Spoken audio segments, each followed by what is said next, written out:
The certified letter arrived on a Tuesday afternoon, and I knew it was trouble the moment I saw the Meadowbrook Estates HOA logo stamped across the envelope. My name is Marcus Chen, and I have lived in this supposedly peaceful subdivision in Scottsdale, Arizona for the past 8 years.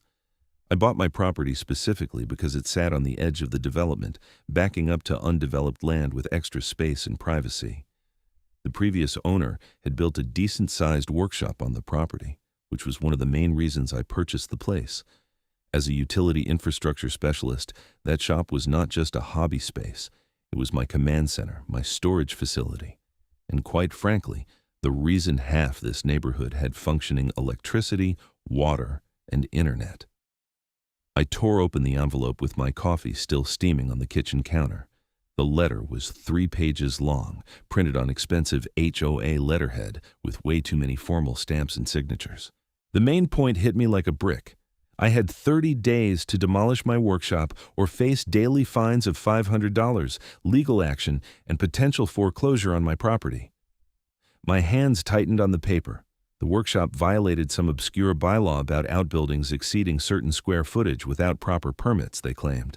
The thing is, my shop had been there for 15 years. It predated most of the homes in this development. When I bought the house, the HOA never said a word about it during closing. Not one single word.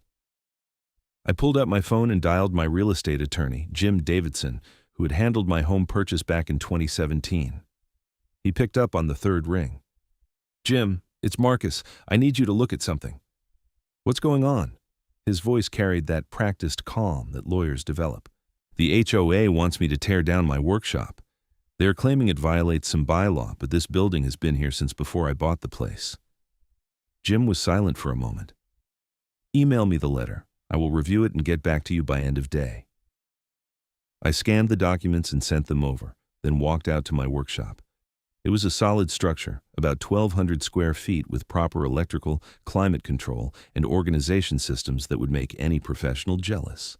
Inside, I kept all my specialized equipment for utility line maintenance and repair: fiber optic fusion splicers, underground cable locators, high voltage testing equipment, trenching tools, and about $50,000 worth of spare parts for every utility system in our area. See, what the HOA did not know, what most of my neighbors did not know, was that I maintained nearly every major utility line running through Meadowbrook Estates, not because I had to, but because the utility companies contracted me specifically for this development and the surrounding area. I had been doing this work for 12 years, long before I even moved here. When the power went out, I was the guy who fixed it. When internet service dropped, I located and repaired the damaged lines. When water pressure issues cropped up, I diagnosed and solved them. The utility companies loved me because I was local, fast, and intimately familiar with every inch of infrastructure in this neighborhood. The subdivision loved me too, at least until now, because problems got fixed quickly and efficiently. My phone rang. Jim's name flashed on the screen. "That was fast," I said, answering. "Marcus, we have a problem. Technically, they are not wrong. The workshop exceeds the square footage allowed for accessory structures according to the current HOA bylaws. However, and this is important, those bylaws were amended 4 years ago. Your structure was grandfathered in as a legal non-conforming use. So they cannot make me tear it down. They should not be able to, no. But here's where it gets interesting. The letter is signed by Brenda Whitmore, the new HOA president. She took over about 6 months ago. And from what I've been hearing, she has been on a crusade to enforce every rule in the book and then some." I groaned. I had heard about Brenda through neighborhood gossip but had never dealt with her directly. She was the stereotypical middle-aged busybody who had apparently made it her life's mission to run the HOA like a military dictatorship. She drove around the neighborhood in her white Mercedes SUV, documenting violations with a professional camera and sending threatening letters to anyone whose mailbox was the wrong shade of beige. "What do I do?" I asked Jim. "First, do not panic. Second, I will draft a response explaining the grandfathered status and citing the relevant documentation from your home purchase. Third, we request a formal hearing with the HOA board. They have to give you due process. And if they refuse?" Then we go to court, and honestly, we would probably win. But litigation is expensive and time-consuming. Let's try the reasonable approach first. I thanked Jim and hung up, staring at my workshop. 30 days. The timeline was aggressive and clearly designed to pressure me into immediate compliance. That was Brenda's style, apparently. Shock and awe. That evening, I attended the monthly HOA meeting. I usually skipped these things because they were mind-numbingly boring discussions about landscaping standards and paint colors. But tonight, I needed to see what I was dealing with. The meeting took place in the community clubhouse, a pretentious building with vaulted ceilings and expensive furniture that our dues paid for. About 20 homeowners sat scattered in chairs facing a long table where the board members presided. Brenda Whitmore sat dead center, wearing a power suit that probably cost more than my monthly mortgage. She was exactly what I expected. Perfectly styled blonde hair, too much makeup, and an expression that suggested she smelled something unpleasant. To her left sat Rick Patterson, the vice president, a wimpy guy in his 50s who nodded at everything Brenda said. To her right was Margaret Cole, the secretary, an older woman who looked perpetually confused. The treasurer, David Huang, sat at the end looking like he wanted to be anywhere else. Brenda called the meeting to order with a sharp rap of her gavel. She went through the usual business, landscaping contracts, pool maintenance schedules, and a long complaint about someone's unauthorized rosebush. Then she got to new business. We have been conducting a comprehensive review of code violations throughout the community, Brenda announced, her voice dripping with self-importance. It has come to our attention that several properties are in serious violation of our covenants. We have issued notices and expect full compliance. I raised my hand. Brenda's eyes locked onto me like a hawk spotting prey. Yes? She did not bother to hide her irritation. Marcus Chen, Lot 42. I received a notice about my workshop. I would like to discuss it. There's nothing to discuss, Mr. Chen. Your structure violates Section 12, Paragraph 4 of our bylaws. You have 30 days to remove it. The structure was here before the bylaw was amended. It is grandfathered in as a legal non-conforming use. Brenda's smile was ice cold. I have reviewed the documentation, Mr. Chen. There is no record of any grandfathering exception in our files. That is because it is automatic under Arizona property law. When you amend zoning or bylaws, existing structures are protected. This is an HOA, not a municipality, Mr. Chen. Different rules apply. The structure is in violation, and it will be removed. Or you will face the consequences outlined in the notice. I felt my jaw tighten. I am requesting a formal hearing before the board. Denied. The decision has been made. Next item of business. I stood up. You cannot deny me due process. The HOA governing documents require you to provide a hearing before assessing fines or taking action. Brenda's face flushed red. Sit down, Mr. Chen, or I will have you removed for disrupting this meeting. I am exercising my rights as a homeowner. You are violating your own bylaws by refusing me a hearing. Rick Patterson cleared his throat nervously. Brenda, maybe we should let him speak. Brenda shot him a look that could melt steel. The decision stands. Mr. Chen, you are out of order. Security, please escort this man out. A bored-looking security guard approached me. I held up my hands. I am leaving. But you have not heard the last of this, Mrs. Whitmore. I walked out of the clubhouse, my blood boiling. Jim was right. Brenda was on a power trip, and she was not going to be reasonable.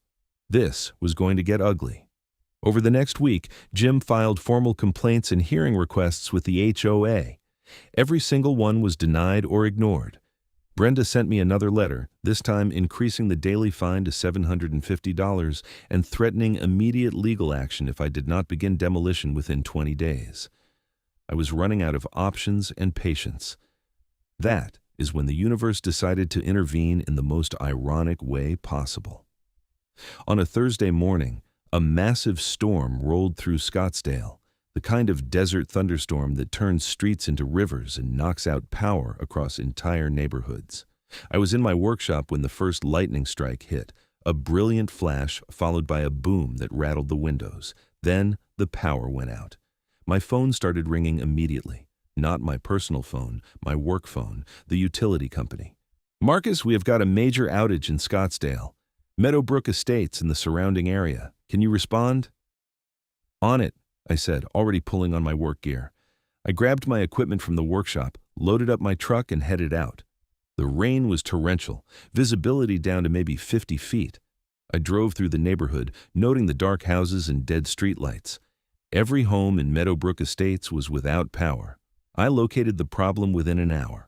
A lightning strike had taken out a main transformer and damaged several primary distribution lines. It was bad, really bad. This was not a quick fix. This was a multi-day repair job requiring specialized equipment, permits, and a crew. I called the utility company back. You are looking at a minimum 48 hours to restore power, probably longer. The transformer is completely fried, and we have got damaged lines that need to be replaced. Can you handle it? I can coordinate it, yeah, but I am going to need equipment and materials brought in. Whatever you need, get it done. I spent the next 12 hours in the pouring rain, coordinating crews, arranging equipment deliveries, and starting the repair process. By nightfall, the rain had stopped, but the neighborhood was still dark and getting cold. Arizona nights can be chilly, even in spring. That is when my doorbell rang. I was covered in mud, exhausted, and not in the mood for visitors. I opened the door to find Brenda Whitmore standing on my porch, looking surprisingly frazzled. Her perfect hair was slightly messed up, and she was not wearing makeup. Mr. Chen, we need to talk. About what, Mrs. Whitmore? You have made your position very clear. The power has been out for 12 hours. When will it be restored? I leaned against the doorframe. 48 to 72 hours, minimum. Her eyes widened. That is unacceptable. People have medication that needs refrigeration. We have elderly residents, children. This is a crisis. I am aware. I have been working on it since this morning. You have been working on it? Yes, Mrs. Whitmore. I am the utility infrastructure specialist contracted for this area. I maintain all the power lines, internet lines, and water systems for Meadowbrook Estates and the surrounding developments. I watched the realization slowly dawn on her face. It was beautiful, in a petty, satisfying way. You mean you are the one who fixes our utilities? That is exactly what I mean. And all my equipment, all my spare parts, all my tools are stored in that workshop you want me to demolish. Brenda's mouth opened and closed like a fish. I did not know. No, you did not. You did not ask. You did not do your research. You just decided to throw your weight around because you could. Mr. Chen, surely we can come to some arrangement. The neighborhood needs power. And I need my workshop. Funny how that works. Her expression hardened. Are you holding the neighborhood hostage? No, Mrs. Whitmore. I am doing my job. But let me be very clear. If you force me to demolish my workshop, I will have nowhere to store my equipment. I will have to relocate everything to a facility about 40 miles from here. Response times for repairs will go from hours to potentially days. The utility companies will have to find another contractor for this area, which could take weeks or months. And every single outage, every problem, every service disruption will take exponentially longer to fix. That sounds like a threat. It is not a threat. It is a fact. You want to destroy my ability to do my job effectively. There are consequences to that. Brenda stood there, her jaw clenched.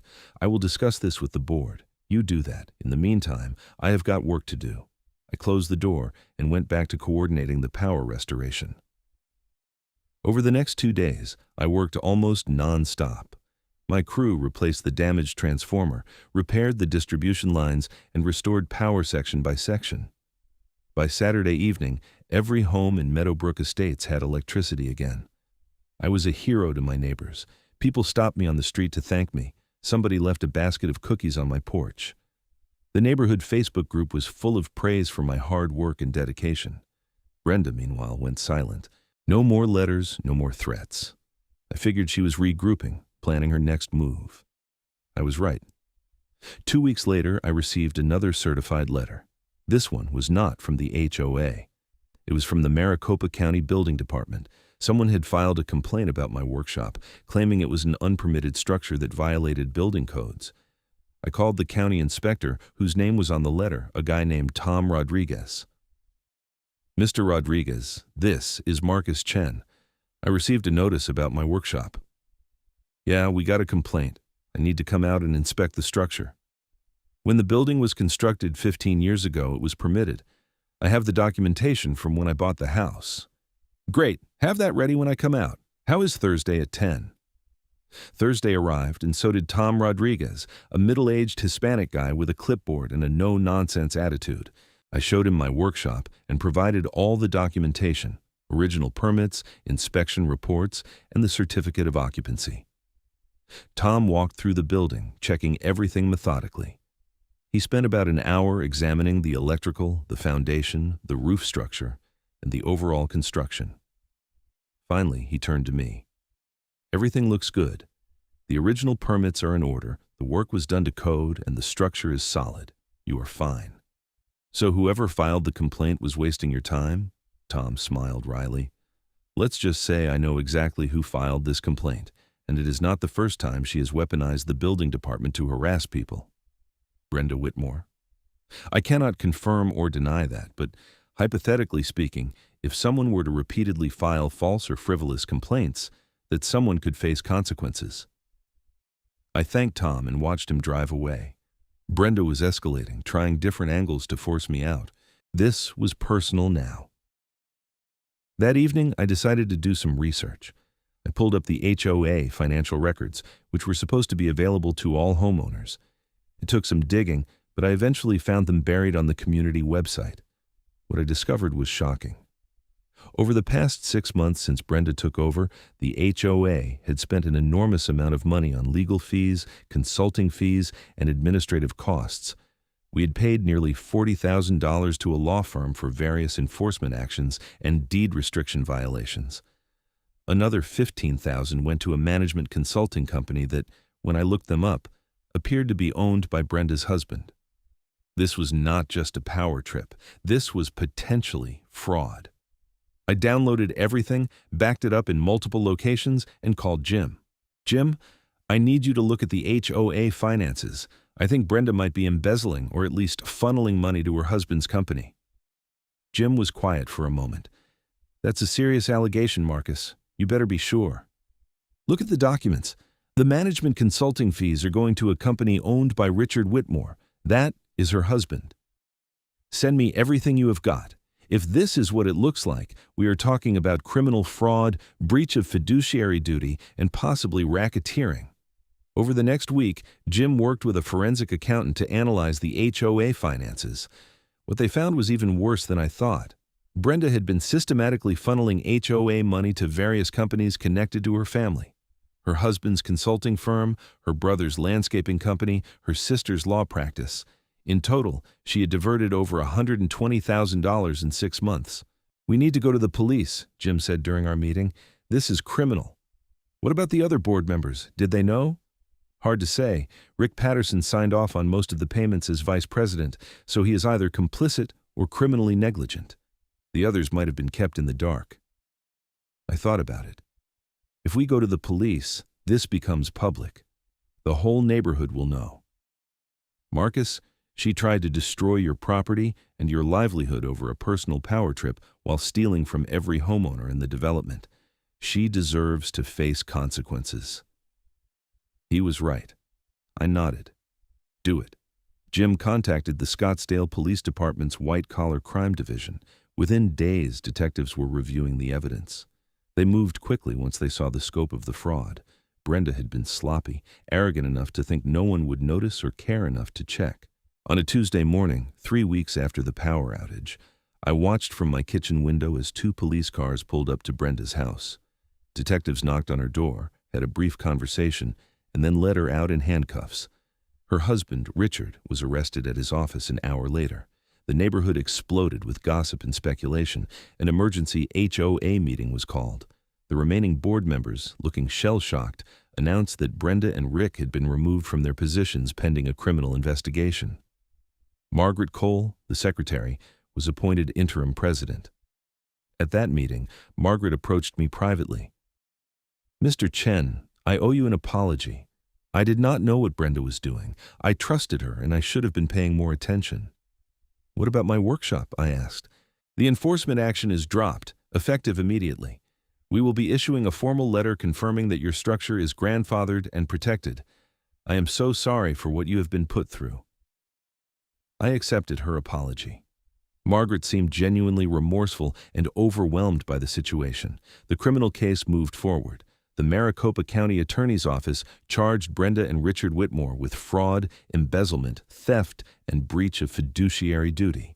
Rick Patterson was charged as an accomplice for signing off on the fraudulent payments. The evidence was overwhelming. Bank records, contracts, emails, all of it pointed to a systematic scheme to defraud the HOA. Brenda had apparently done this before at another HOA in Phoenix, but that case had been settled quietly without criminal charges. This time, there would be no quiet settlement. In the meantime, life in Meadowbrook Estates slowly returned to normal. The HOA hired a legitimate management company to review all contracts and expenses. They discovered even more questionable payments and began the process of trying to recover the stolen funds. I continued my work maintaining the utility infrastructure, and my neighbors developed a new appreciation for what I did. Several people apologized for not standing up for me during the workshop controversy. Others admitted they had been intimidated by Brenda and were afraid to challenge her. 3 months after her arrest, Brenda Whitmore stood in a Maricopa County courtroom and pleaded guilty to multiple felony counts. The judge was not sympathetic. She had abused a position of trust, stolen from her own neighbors, and attempted to use her power to destroy someone's property out of spite. The judge sentenced her to 4 years in prison and ordered full restitution to the HOA. Richard Whitmore received 3 years for his role in the scheme. Rick Patterson got 18 months in probation for being an accomplice. The day the sentencing came down, I was working in my workshop, repairing some fiber optic equipment. Jim called to tell me the news. 4 years, he said. Plus she has to pay back every penny.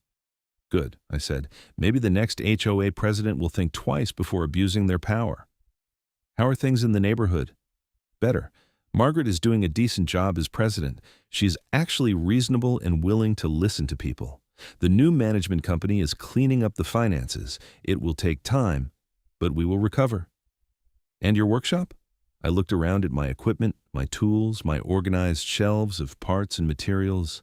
Safe and sound, exactly where it belongs. After I hung up with Jim, I walked outside and stood looking at my workshop. It was not just a building. It was my livelihood, my ability to serve my community, and a symbol of why unchecked power and petty tyranny always eventually fail. The neighborhood had learned an important lesson. HOAs can be beneficial when run properly, with transparency and accountability.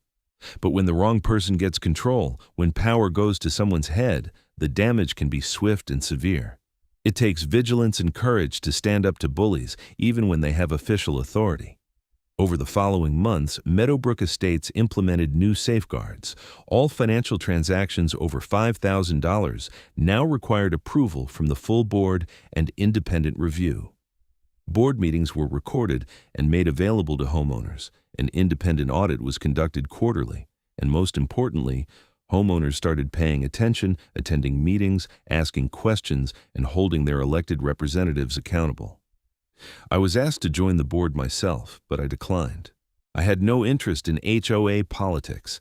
I was content to maintain the utilities, help my neighbors when problems arose, and work in my shop without harassment. One Saturday afternoon, about 6 months after Brenda's sentencing, I was organizing some equipment in my workshop when a car pulled up. A young couple got out looking around the neighborhood with the eager expression of potential home buyers. Their realtor, a woman I recognized from around town, approached me.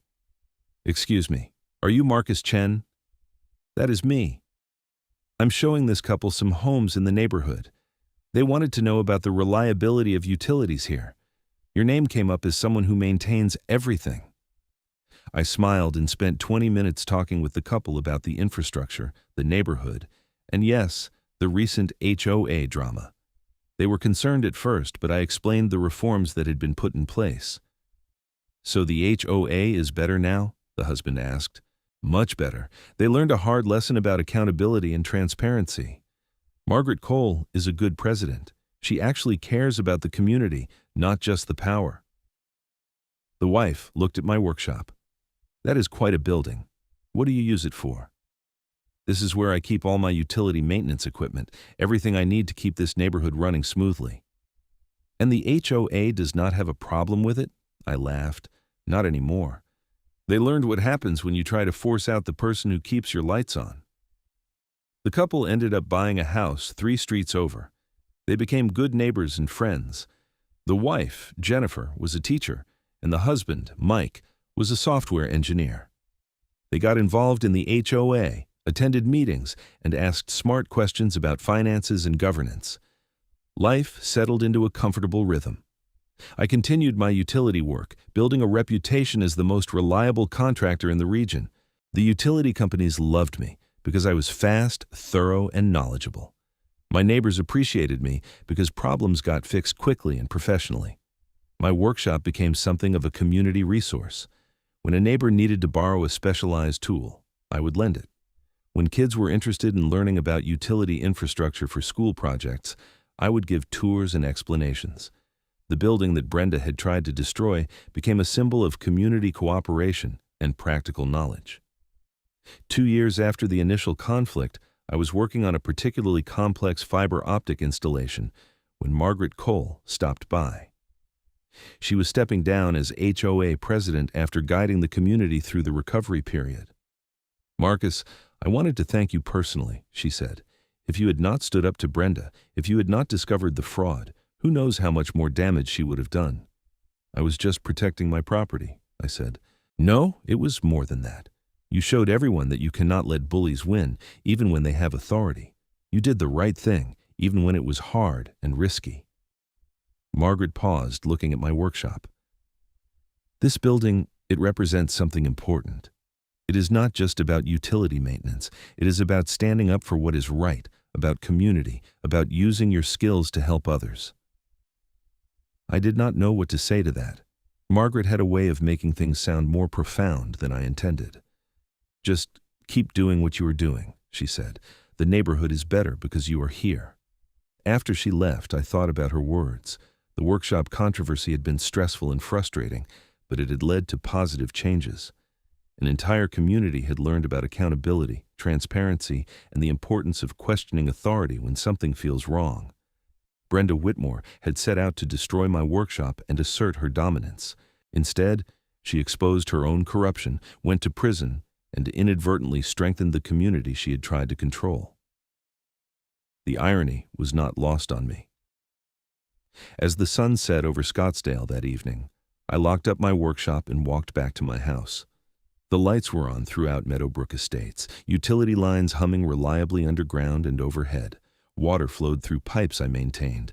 Internet data streamed through fiber optic cables I had installed and repaired. The neighborhood did not just need my workshop. They needed the expertise, the equipment, and the commitment to service it represented. Brenda had tried to take that away out of spite and arrogance, never understanding or caring about the consequences. But the community had survived, stronger and wiser for the experience, and my workshop still stood exactly where it belonged, serving its purpose and serving the people who depended on it. 3 years after the initial certified letter arrived, I attended an HOA meeting for the first time since the night Brenda had me removed. The new president, a retired engineer named Thomas Brennan, was competent and fair. The board ran smoothly, with genuine debate and thoughtful decision-making. During the homeowner comment period, Thomas recognized me. "Marcus, good to see you here. Anything you want to share?" I stood up, looking around at the familiar faces. "I just wanted to say that this community has come a long way. 3 years ago, we were dealing with corruption, abuse of power, and division. Today, we have transparency, accountability, and people who genuinely care about making this a good place to live. That is worth acknowledging and protecting." The room broke into applause. It felt good, that recognition and appreciation, not for me specifically, but for what we had all learned and built together.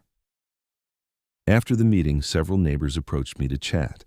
We talked about upcoming projects, infrastructure improvements, and community events. Normal, healthy neighborhood stuff, the kind of interactions that should define an HOA, not power struggles and legal battles. As I drove home that night, I passed by houses lit warmly from within, sprinkler systems watering lawns, and internet routers blinking inside living rooms. All of it connected by infrastructure I helped maintain. All of it protected by lessons learned the hard way. My workshop stood solid and secure on my property, filled with tools and equipment that served a vital purpose. It had survived an assault by a petty tyrant who thought authority meant she could do whatever she wanted. It had become a symbol of resistance, community service, and the importance of standing up for what is right. I had learned something important through this experience. Fighting back against abuse of power is not just about protecting yourself. It is about protecting everyone who comes after you, everyone who might face the same bullying and intimidation. It is about setting a precedent that abuse will be exposed and challenged, no matter how much authority the abuser claims to have. Brenda Whitmore had underestimated me. She saw a lone homeowner with a building she did not like, and she assumed she could simply force me to comply through threats and intimidation. She never bothered to understand who I was, what I did, or why that workshop mattered. Her arrogance and her crimes had cost her 4 years in prison, her reputation, her freedom, and her future. My workshop still stood, serving its purpose, helping my community, and reminding everyone who saw it that bullies do not always win. The neighborhood had healed and grown stronger. The HOA functioned properly now, with checks and balances, transparency, and genuine accountability. Homeowners paid attention and participated, understanding that their involvement mattered. And me? I continued doing what I had always done, maintaining the utility infrastructure, fixing problems, serving my community, and working in the shop that had caused so much controversy. That workshop had been threatened, attacked, and nearly destroyed by someone who thought power meant she could do whatever she wanted. But it survived because I refused to back down, because I insisted on accountability, and because the truth eventually came to light. Sometimes standing up to a bully means facing intimidation, legal threats, and serious consequences. Sometimes it means being the only voice in the room willing to say that something is wrong. Sometimes it means risking everything to protect what matters. But it is always worth it. My name is Marcus Chen. I live in Scottsdale, Arizona, in a neighborhood called Meadowbrook Estates. I maintain the utility infrastructure that keeps this community running. And I work out of a 1,200 square foot workshop that a corrupt HOA president once tried to destroy. That workshop is still here. Brenda Whitmore is not. And that tells you everything you need to know about what happens when petty tyrants abuse their power and underestimate the people they try to control. The community learned. The systems improved. Justice was served. And every single day, when I unlock my workshop and get to work, I am reminded that standing up for what is right, even when it is hard, even when you are standing alone, is always the correct choice. The lights stay on in Meadowbrook Estates, the water flows clean and reliable, the internet connects every home to the wider world, and all of it runs through infrastructure maintained by someone working out of a workshop that survived everything a corrupt HOA president could throw at it. That is my story. That is my victory. And that is why I will never back down when bullies try to abuse their power, no matter what title they claim or what threats they make. Because in the end, truth and accountability always win. It might take time, it might require courage and sacrifice, but it always wins. And my workshop, that symbol of resistance and community service, stands as permanent proof. 4 years after the original letter arrived demanding I demolish my shop, I stood inside that same building, training a young apprentice named Danny Rodriguez on fiber optic splicing techniques. Danny was Tom Rodriguez's nephew, the building inspector who had defended my workshop against Brenda's frivolous complaint. The key is patience, I explained, demonstrating the delicate process of aligning microscopic glass fibers. Rush it, and you will have signal loss and failed connections. Take your time, do it right, and the splice will last decades. Danny watched carefully, taking notes and asking intelligent questions. He reminded me of myself at that age, eager to learn and fascinated by the invisible infrastructure that makes modern life possible. My uncle told me about what happened here, Danny said, with the HOA and everything. Yeah, that was an interesting time. He said you could have just moved your equipment somewhere else, avoided the whole fight. I looked around the workshop, at the organized tools and equipment, at the solid walls and climate-controlled environment that protected tens of thousands of dollars worth of specialized gear. I could have, I admitted, But that would have meant letting a bully win. It would have meant accepting that someone in a position of authority could abuse their power without consequences. And it would have meant walking away from what was right. Was it worth it? All the stress and legal fights? I thought about that question, the sleepless nights, the threatening letters, the uncertainty and fear, the discovery of fraud, the police investigation, the criminal trials, the complete transformation of how the HOA operated. Yes, I said finally. It was worth it, not just for me, but for everyone in this community. Sometimes you have to fight battles that are bigger than yourself. Danny nodded, processing that. Then he returned his attention to the fiber optic splice, carefully aligning the fibers under my guidance. Outside, the afternoon sun illuminated Meadowbrook Estates.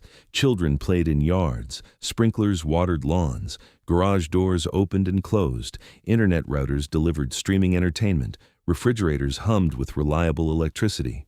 All of it worked because someone cared enough to maintain it properly.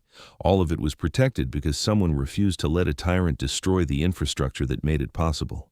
My workshop had survived, the community had survived, and both were stronger for having faced and overcome the challenge. That evening, as I locked up the shop and headed home, I received an email from the utility company. They wanted to expand my contract to cover 2 additional developments being built nearby. More infrastructure to maintain, more communities to serve, more purpose to my work. I accepted immediately, because that is what I do. I maintain the systems that people depend on. I solve problems. I serve my community.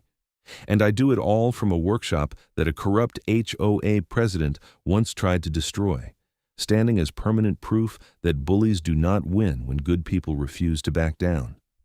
The certified letter had arrived on a Tuesday afternoon, threatening to destroy everything I had built.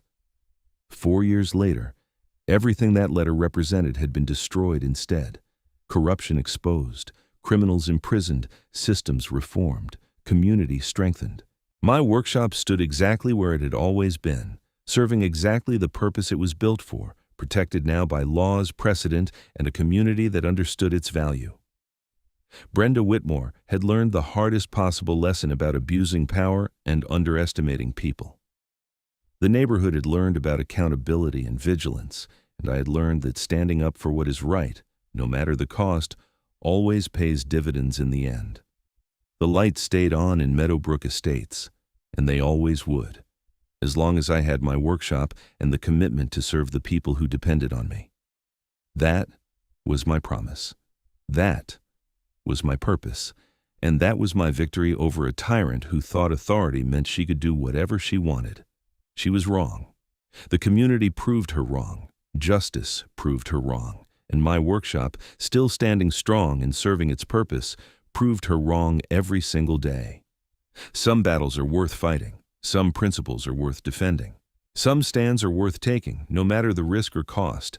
This was one of those battles. And I won it not just for myself, but for everyone who ever faced a bully with a title and a gavel, thinking they could crush anyone who challenged their authority. The workshop survived. The community thrived. Justice prevailed.